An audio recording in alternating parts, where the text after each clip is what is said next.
श्री गणेशाय नमः। आज हम आप सभी को अगहन मास में पड़ने वाली अमावस्या के बारे में बताएंगे। अमावस्या का धार्मिक दृष्टि से खास महत्व होता है।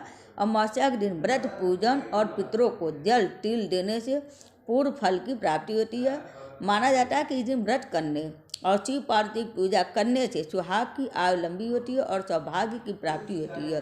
दाम्पत्य जीवन में स्नेह और सद्भाव बढ़ाने के लिए भी अमावस्या का व्रत रखा जाता है। अमावस्या के दिन पितृ तर्पण और स्नान दान करना शुभ होता है।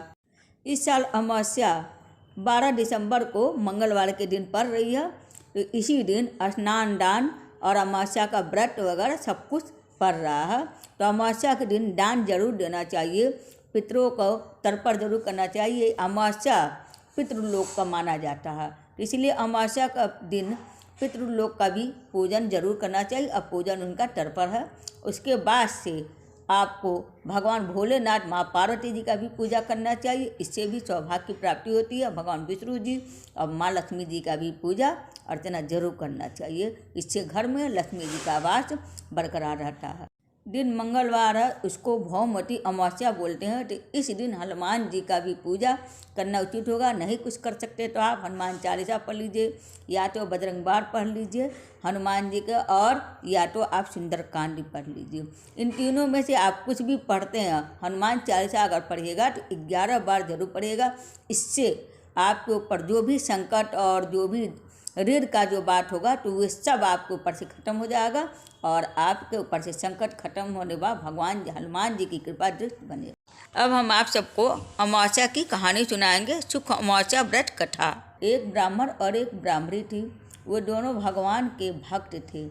घर में सब कुछ था, पर उनके कोई संतान नहीं होने से वे अति दुखी रहते थे। एक दिन अपनी पत्नी से वन में तपस्या करने जाने के लिए कहा और भगवान पर भरोसा करके वन में चला गया। जंगल में जाकर तप करने लगा।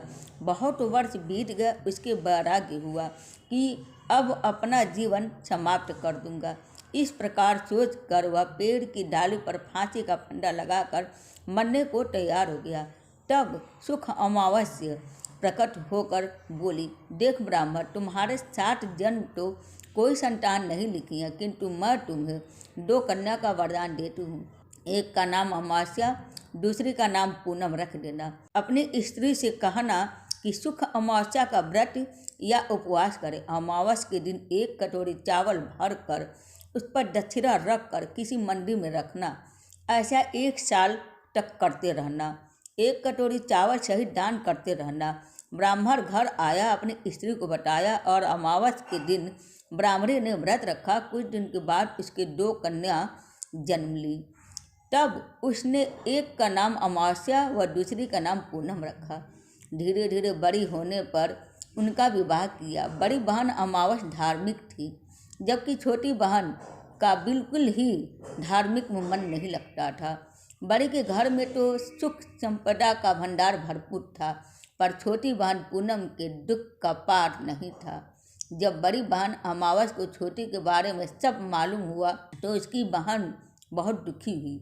तब अमावस्या गाड़ी भर कर सामान लेकर गई और छोटी बहन को कहा, बहन पूनम, सुख अमावस्या का व्रत तुम भी करो और पूजा करके उपवास करो, जिससे तुम्हारे घर में सुख समृद्धि का भंडार भरा रहेगा, और 1 साल तक चावल का कटोरा भरकर सद दक्षिणा दान करना।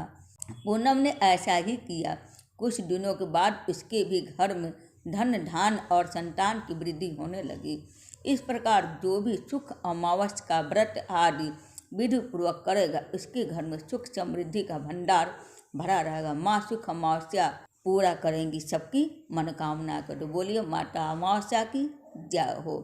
जय महालक्ष्मी मैया, जय प्रभु, जय विष्णु भगवान, जय भोलेनाथ, जय माँ पार्वती। आप सबका कल्याण करते, हम सबका भी कल्याण करिए, और कथा सुनने वाले, हुंकारा पढ़ने वाले, उन सबका भी आप कल्याण करिए, उनका भी घर भंडार से भर दीजिए। जय माँ।